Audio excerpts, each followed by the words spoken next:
नमस्कार। बिहार में खेला हो गया, लेकिन बिहार है कि खेला होने नहीं दे रहा और हर दिन ऐसा लगता है कि कोई नया खेला होगा क्या? क्योंकि बंगाल वाला खेला का शब्द, खेला होबो, यूपी आया, फिर अब बिहार में है और बहुत तेजी से चल रहा है। ऑपरेशन लोटस समझते हैं? ऑपरेशन लोटस कभी राजस्थान में, कभी मध्य प्रदेश में, कभी महाराष्ट्र में, कभी झारखंड में और फिर बिहार में। लेकिन बिहार में ऑपरेशन अभी पूरा हुआ नहीं है। इसके पीछे बहुत पेचीदा खेल चल रहा है। आज की वीडियो में एक-एक करके उस खेल को समझने की कोशिश करेंगे। किस-किस जगह पर क्या-क्या गुंजाइश है? नीतीश कुमार के पास क्या ऑप्शन है? जीतन राम मांझी, चिराग पासवान का खेला क्या है?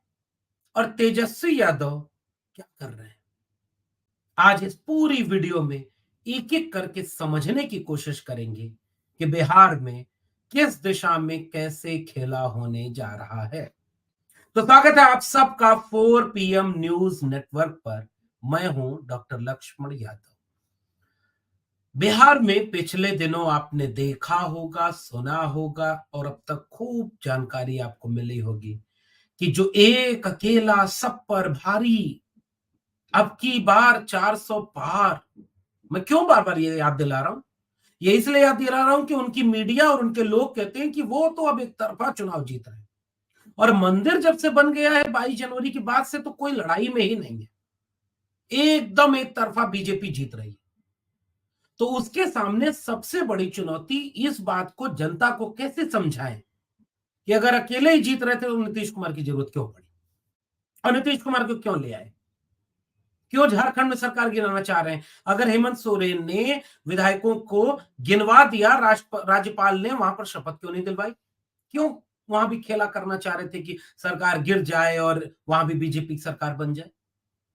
इसका मतलब एक अकेला सब पर भारी नहीं है। एक तो ये बात है, स्पष्ट है। बहुत तरह की परेशानी है, बहुत तरह की मुश्किलें हैं। ईडी, सीबीआई हेमंत सोरेन को गिरफ्तार कर रही है, अरविंद केजरीवाल के घर रोज नोटिस दे रही है। बहुत कुछ चल रहा है। एक तो ये पक्ष है इसका, तो एक अकेला सब पर भारी नहीं है। अब दूसरी बात, बिहार में उसको जरूरत पड़ी, उसने नीतीश कुमार को अपनी तरफ मिला लिया। बेचारे डिफेंड नहीं कर पा रहे हैं, चाहे वो केसी त्यागी हो, चाहे नीतीश कुमार हो, बाकी लोग हों। कांग्रेस गलत कर रही थी, उसका मन नहीं था मिलकर लड़ने का। अब कांग्रेस करी है, आपका भरोसा नहीं था, इसीलिए तो हम सोच रहे थे कि आपको क्या करेंगे, आप तय नहीं है। अब दोनों का क्या जवाब देंगे आप? मान लीजिए कांग्रेस अगर नहीं बीजेपी से लड़ रही है तो हम बीजेपी के साथ चले जाएंगे। इस तरह का जवाब दे नहीं पा रहे हैं। नीतीश कुमार फंस गए हैं, बुरे फंस गए हैं। और नीतीश कुमार के फंसने की वजह भी यह है कि भाई आप तो पूरे देश के लोगों को एकजुट कर रहे थे। क्यों एकजुट आपने किया? बीजेपी को हराओ, 24 में इनको सरकार से हटाओ। इतना बड़ा काम आपने किया बीजेपी को हटाने के लिए। पूरे देश में 1 साल लोगों को गोलबंद किया। बैठक पहली हुई बिहार में, सबको जोड़ा और उसी बीजेपी के साथ जाने को मजबूर हो गए जिसको हटाने के लिए लोगों को गोलबंद कर रहे थे। राजनीति में इस तरह की समस्याएं इतनी मुश्किल पैदा करती हैं कि वोटर आपसे सवाल पूछेगा। नीतीश कुमार यहां फंसे हुए हैं। उनके लोग अब जवाब नहीं दे पा रहे हैं कि इस बात का जवाब जनता में कैसे दें। वहीं नीतीश कुमार की चिंता बढ़ा दी है जीतन राम मांझी ने, चिराग पासवान ने। तो पहले चिराग पासवान पर बात करते हैं, फिर आएंगे जीतन राम मांझी पर और फिर आएंगे तेजस्वी यादव क्या रणनीति बना रहे हैं। क्योंकि हो सकता है बिहार में फ्लोर टेस्ट की नौबत आ जाए, हो सकता है बिहार में कुछ समीकरण बदल जाए। तो शुरू करते हैं जीतन राम मांझी के पहले चिराग पासवान से। चिराग पासवान याद है आपको? बिहार के बड़े नेता रामविलास पासवान के पुत्र हैं। और जैसे ही रामविलास पासवान गुजरे, वो एक सामाजिक न्याय के बड़े योद्धा, बड़े अ, तेज तर्रार योद्धा की तरह रामविलास पासवान ने भारत की राजनीति में दस्तक दी। वंचित, शोषित, सामाजिक न्याय और समाजवाद की जमीन पर यह कहने की कोशिश की कि कैसे वंचित, शोषित लोगों की लड़ाई लड़ी जाएगी। गूंजे धरती आसमान, रामविलास पासवान, क्या नारे लगते थे। बिहार के हाजीपुर से लेकर के तमाम जगहों तक रामविलास पासवान ने समाजवादी आंदोलन और सामाजिक न्याय आंदोलन की जमीन रची। लालू प्रसाद के साथ काम किया, फिर उनके खिलाफ भी काम किया, और फिर एनडीए में चले गए, कांग्रेस में भी चले गए, हर तरफ रहे। और जैसे ही वो गुजरे, उनकी पार्टी ही दो फाड़ कर दी बीजेपी ने की है बाकायदे, क्योंकि दोनों बीजेपी के साथ हैं। तो भाई जो थे उनके, यानी चिराग पासवान के चचा, वह भी पशुपति नाथ पारस, तो वो भी बीजेपी के साथ है, और चिराग पासवान भी बीजेपी के साथ है। 2020 के चुनाव में यहीं से खेल शुरू किया था बीजेपी ने। बड़ा अपमान करके उनका घर खाली कराया। रामविलास पासवान की तमाम तस्वीरें सड़क पर पड़ी थी, बहुत तरह की मुश्किलें थी। और इसके बीच में जब उन्होंने यह किया कि रामविलास पासवान के अपमान के साथ उन्होंने चिराग पासवान को अपनी तरफ मिला लिया, और चिराग पासवान को हनुमान बनाकर 2022 के विधानसभा चुनाव में बिहार में उतार दिया। खेल समझिए कैसा, बीजेपी ने खेला कैसा खेल। एनडीए में शामिल हैं बीजेपी के साथ खुद नीतीश कुमार, गठबंधन में चुनाव लड़ रहे हैं, और उसी एनडीए में शामिल हैं चिराग पासवान, और वह भी गठबंधन के शामिल है दिल्ली में, और बिहार में अलग है। और हर जगह पर चिराग पासवान को खड़ा किया गया नीतीश कुमार की पार्टी को खत्म करने के लिए। तो आधा खेल नीतीश कुमार का चिराग पासवान बिगाड़ चुके हैं। किसके कहने पर? बीजेपी के कहने पर। बीजेपी के कहने पर चिराग पासवान ने हर उस जगह पर अपने उम्मीदवार उतारे, और उसके साथ ही हर जगह भाषण में सबसे ज्यादा हमला किसके ऊपर किया? बीजेपी के ऊपर नहीं, आरजेडी के ऊपर नहीं, जेडीयू के ऊपर, यानी नीतीश कुमार के ऊपर। और नीतीश कुमार के ऊपर हमला करते वक्त चिराग पासवान ये कहते रहे कि हम तो नरेंद्र मोदी जी के हनुमान हैं। वही जो हमला हुआ था उसे नीतीश कुमार भी कायदे से भुला नहीं सके, चिराग पासवान भी भुला नहीं सके, और बीजेपी दोनों को भुलाने नहीं दे रही। तो चिराग पासवान जैसे शपथ ग्रहण होना था तब भी परेशान हुए, परेशान किया उन्होंने। जेपी नड्डा दिल्ली बुलाए, दिल्ली से अपने साथ फ्लाइट में लेकर चिराग पासवान को पटना गए, वहां से शपथ ग्रहण में ले गए, वहां से नीतीश कुमार का पैर छूने के लिए भी इशारा किया, और चिराग पासवान को झुका करके उसके साथ ले आए। लेकिन ऐसा लगा कि नीतीश कुमार कह रहे हैं दिल से माफ नहीं करेंगे, क्योंकि उसने उनकी पार्टी तोड़ने, खत्म करने का मुहरा बनाया। आज उसी चिराग पासवान को बीजेपी आगे करके, बीजेपी चाहती है कि नीतीश कुमार के ऊपर एक तरह की बंदिश बनाई जाए, नीतीश कुमार के ऊपर दबाव बनाया जाए। नीतीश कुमार इस दबाव में रहेंगे तो बीजेपी के हाथ में रहेंगे, और बीजेपी जैसे चाहेगी बिहार सरकार को चलाएगी, और नीतीश कुमार को इतना कमजोर कर दे कि 2024 में वो जो है लेकर के सीटों का बंटवारा कम करें, सीट कम लें इंडिया अलायंस के साथ। नीतीश कुमार की इस रणनीति को कि बिहार में 16 पर तो जेडीयू है ही, वो उनके साथ खड़ी रहेगी, और बीजेपी चाहेगी कि 16 सीटें उनको न दे, क्योंकि जहां पर बीजेपी मजबूत है वहां नीतीश कुमार को कमजोर करेगी। और दूसरी तरफ ये जो पूरी लड़ाई है, पूरा का पूरा खेल है, वो चिराग पासवान के यहां अभी भी खेला जा रहा है। चिराग पासवान चाहते हैं कि नीतीश कुमार के सामने बूथ कड़ी के रूप में कैसे उनको खड़ा किया जा सके। दूसरी तरफ जो जीतन राम मांझी हैं, उन्होंने खेल बिगाड़ा। जीतन राम मांझी आज एक बयान दिए, और बयान कल का है। जैसे ही सत्ता बदल रही थी, जैसे ही नीतीश कुमार पलटी मारने जा रहे थे, उसी समय आरजेडी की तरफ से एक प्रस्ताव जीतन राम मांझी के लिए भेजा गया, और वो प्रस्ताव ये था, जीतन राम मांझी मुख्यमंत्री पद स्वीकार कर ले और मुख्यमंत्री बन जाए। जीतन राम मांझी ने वो स्वीकार नहीं किया, नरेंद्र मोदी का दबाव, और उस दबाव में उन्होंने एनडीए की तरफ ही जाना कबूल किया। जीतन राम मांझी एनडीए के ही हिस्सेदार हैं, वो एनडीए में शामिल हैं, और एनडीए में ही शामिल रहे। कोशिश की थी आरजेडी ने कि 4 एमएलए जो उनके हैं, उनको लेकर के जीतन राम मांझी आरजेडी, कांग्रेस, लेफ्ट के अलायंस के साथ इधर आ जाएं और हम उनको मुख्यमंत्री पद दे देंगे।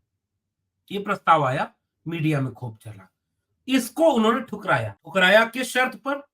नित्यानंद राय आधी रात को उनके घर गए, बीजेपी के बड़े नेताओं ने फोन पर बात किया और कहा देखिए मुख्यमंत्री पद तो कुर्सी कुमार नहीं छोड़ेंगे, मुख्यमंत्री तो नीतीश कुमार ही रहेंगे। नीतीश कुमार के मुख्यमंत्री रहने के साथ यह प्रक्रिया आगे बढ़ी बार्गेनिंग की, तो यह तय हुआ कि 2 मंत्री हम कोटे से, यानी जो जीतन राम मांझी की पार्टी है उससे 2 मंत्री चुने जाएंगे एनडीए और जेडीयू के गठबंधन की सरकार में। वो 2 मंत्री जीतन राम मांझी की पार्टी के होंगे। बाद में पता चला कि एक ही मंत्री बनाया गया। जीतन राम मांझी मीडिया में बयान दे देते हैं, हमारे साथ धोखा हुआ है। अच्छा, तो आपको नहीं पता था कि धोखा उस तरफ जो इतने लोग हैं उनमें से सबसे महत्वपूर्ण लोग नीतीश कुमार है, और नीतीश कुमार ने बिहार की राजनीति में ऐसी बिसात बिछाई है कि धोखा क्या होता है राजनीति में यह परिभाषा ही नहीं तय हो पा रही है। एक बार तय होती तब तक उसका उदाहरण बदल देते हैं नीतीश कुमार, फिर उस पर परिभाषा तय होती फिर उदाहरण बदल देते हैं। तो धोखा क्या होता है ये वहां की परिभाषा में, डिक्शनरी में भी तय ही नहीं हुआ है। और मांझी कह रहे हैं कि हमारे साथ धोखा हो गया, कि हमने मुख्यमंत्री पद छोड़ा कि 2 मंत्री हमारे खाते से बनेंगे, 1 मंत्री बना। एक तो ये सोशल जस्टिस की पार्टियों का सोशल जस्टिस देखिए, हमारी पार्टी, हमारा मंत्री, हमारा विधायक अब जेडीयू से और बीजेपी से ज्यादा सीट मांगने की बार्गेनिंग के साथ इसे जोड़कर देखा जा रहा है कि चिराग पासवान मजबूत सीट मांगेंगे, ज्यादा सीट मांगेंगे, जीतन राम मांझी ज्यादा सीट मांगेंगे, और सामाजिक न्याय दोनों कर रहे हैं। ये दलितों की पार्टियां हैं, दलित नेता हैं। चिराग पासवान यूथ में खूब लोकप्रिय हैं और वो चूंकि देखने में सुंदर है, तो वहां के बिहार के लोगों को लगता है कि ये नेता है, और उनका विचारधारा रामविलास पासवान की विचारधारा से कहीं मेल नहीं खाती। जो शुरुआत रामविलास पासवान की, जीतन राम मांझी जिस वंचित शोषित कमेरा की बात करते हैं, जय भीम की बात करते हैं, अंबेडकर की बात करते हैं, बीजेपी के सामने चुपचाप कह रहे हैं मुख्यमंत्री पद ठुकराया था 2 मंत्री बनाने के लिए, और 2 मंत्री नहीं बने। यह संकट सबसे बड़ा है। इस संकट के सामने क्या बिहार में कोई खेल होने की गुंजाइश है? आरजेडी क्या कर रही है? आरजेडी अभी भी, उनका विधानसभा अध्यक्ष आरजेडी के अवध बिहारी चौधरी, और अवध बिहारी चौधरी आज की तारीख में आरजेडी की तरफ से विधायक हैं और वो विधानसभा अध्यक्ष हैं। फ्लोर टेस्ट होना बाकी है। कल्पना करिए कि जेडीयू की तरफ से भी 2-4 नेताओं के बयान ऐसे आते हैं कि जो आरोप लगाया जा रहा है आरजेडी के ऊपर, जिस तरह से इस उम्र में लालू प्रसाद यादव को सीबीआई और ईडी की से परेशान किया जा रहा है, तेजस्वी को परेशान किया जा रहा है, तो यह राजनीति ठीक नहीं है। इसके चलते जो कोशिश की जा रही है, वह कोशिश का इशारा मनोज झा ने, प्रोफेसर मनोज झा, जो आरजेडी की तरफ से राज्यसभा के सांसद हैं, उन्होंने इसका इशारा दिया कि हम अभी भी चाहते हैं कि लोकतंत्र के समीकरणों के हिसाब से, लोकतंत्र की परिस्थितियों के हिसाब से जो किया जा सकता है उसकी गुंजाइश हो, और अगर आरजेडी की तरफ हम के ये 4 विधायक चले जाते हैं, जिसका इशारा गठबंधन की तरफ से कांग्रेस के प्रदेश अध्यक्ष अखिलेश प्रताप सिंह ने दिया। अखिलेश प्रताप सिंह से पूछा गया कि क्या क्या हो सकता है, क्या बदलाव हो सकता है? भाई जीतन राम मांझी नाराज हैं, जीतन राम मांझी क्या करेंगे? जीतन राम मांझी कह रहे हैं कि भाई मुख्यमंत्री पद छोड़ के आए थे और हमको तो मंत्री भी नहीं बनाया, 1-2 मंत्री बनाने थे, एक ही मंत्री बनाया। इसलिए इस बात को उससे जोड़ा जा रहा है जब तेजस्वी यादव ने पहला बयान दिया था मीडिया में, अभी तो खेल शुरू हुआ है। और फ्लोर टेस्ट बाकी है। विधानसभा अध्यक्ष आरजेडी का है। जीतन राम मांझी नाराज है। जीतन राम मांझी मीडिया में बोल चुके कि हमने मुख्यमंत्री पद ठुकराया, कि हमारे 2 मंत्री बनेंगे, हमारे मंत्री 2 नहीं बनाए गए, हमारे साथ धोखा हुआ है। और अखिलेश प्रताप सिंह जो कांग्रेस के प्रदेश अध्यक्ष है, उन्होंने इशारा कर दिया कि इधर आ जाओ, मुख्यमंत्री भी बनाएंगे और लोकसभा में बीजेपी गठबंधन से ज्यादा सीटें भी आपको देंगे।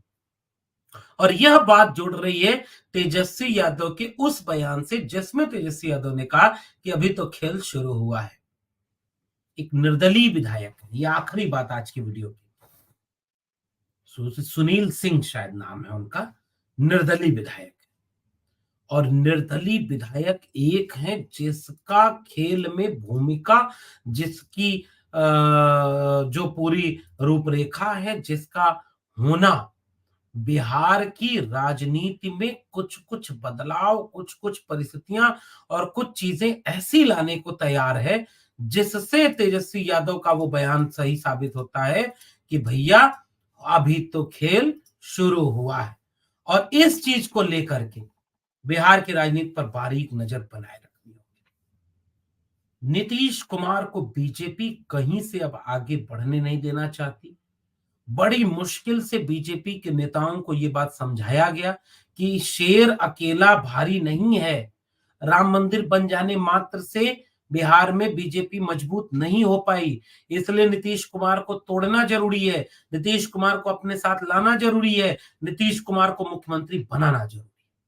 इन शर्तों के साथ नीतीश कुमार को मुख्यमंत्री तो बना लिया गया, लेकिन नीतीश कुमार को कैसे कमजोर किया जा सके, नीतीश कुमार को 24 के चुनाव में बार्गेनिंग कैपेसिटी कम हो सके और उसके बाद वो जब आगे जाएं, 25 में विधानसभा चुनाव है और 25 के विधानसभा चुनाव में नीतीश कुमार तो बहुत चाहते थे कि 25 का विधानसभा चुनाव लोकसभा के साथ हो जाए, लेकिन नरेंद्र मोदी नहीं चाहते कि 25 का लोकसभा का विधानसभा का चुनाव 24 में ही लोकसभा के साथ हो जाए। नीतीश कुमार की नाराजगी कहीं मोदी के ऊपर ना आ जाए, इसलिए वह जो खेल करना चाह रहे थे नीतीश कुमार कि आरजेडी को कमजोर करके तेजस्वी कमजोर कर देंगे, वो खेल नहीं हो पाया।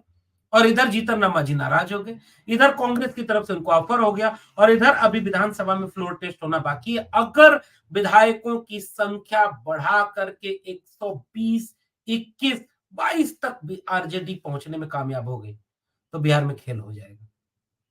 अब ये देखना दिलचस्प है कि मांझी, चिराग पासवान, इनकी भूमिका आज बिहार की राजनीति में कहां खड़ी है। क्या ये लोग भी रामविलास पासवान की राजनीति और उनकी पार्टी के विनाश की तरह, क्या ये लोग भी ये जो कौन कुशवाहा थे उनके पार्टी के खत्म होने की तरह, या अभी ताजा ताजा उदाहरण है नीतीश कुमार और उनकी पार्टी के विनाश का। आगे आने वाले चुनाव में पता चल जाएगा कि बीजेपी ने यह चाल क्यों चली, क्योंकि वहां बीजेपी अब सबसे मजबूत पार्टी होना चाहती और आरजेडी और बीजेपी की सीधी लड़ाई।